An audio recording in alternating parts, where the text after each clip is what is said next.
गरीब किसान राजू की कहानी। कभी एक समय राजू नाम का एक दयालु किसान रहता था। उसके पास एक छोटी सी झोपड़ी थी जिसकी छत सूखी घास से बनी थी।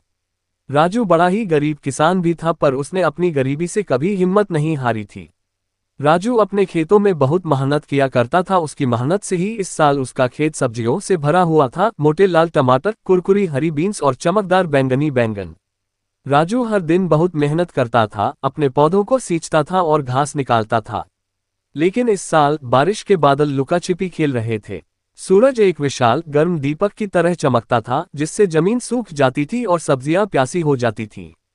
राजू चिंतित था। बारिश के बिना उसकी सब्जियां नहीं उग पाएंगी और उसके पास बाजार में बेचने के लिए पर्याप्त फसल भी नहीं होगी। वह अपनी छोटी बेटी रानी के लिए नए जूते या मीठे जलेबी, तले हुए आटे का नाश्ता नहीं खरीद पाएगा। एक सुबह राजू उदास महसूस कर रहा था। जब वह अपनी झोपड़ी के पास बैठा था तो एक छोटी सी गौरैया उसके कंधे पर आकर बैठ गई।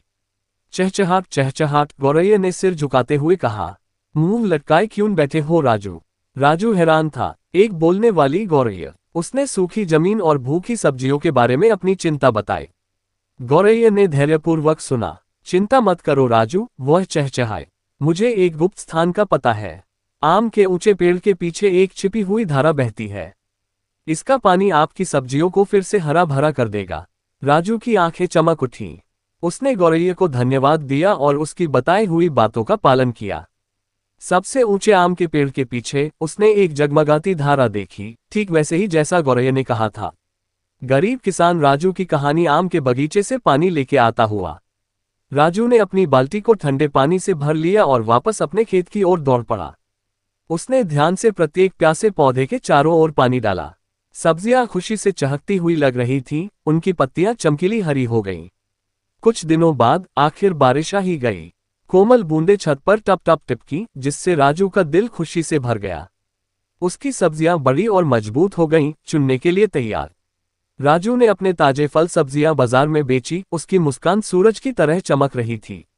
उसने रानी के लिए नए जूते और जलेबियों का एक बड़ा डिब्बा खरीदा। मददगार गौरैया और छिपी हुई धारा की बदौलत सभी ने एक स्वादिष्ट भोज का आनंद लिया। उस दिन से राजू कभी भी छोटी गौरैया की दयालुता और छिपी हुई धारा के जादू को नहीं भूला। वह जानता था कि भले ही चीजें मुश्किल लगती हैं, वहां हमेशा थोड़ा जादू खोजने के लिए इंतजार कर रहा होता है।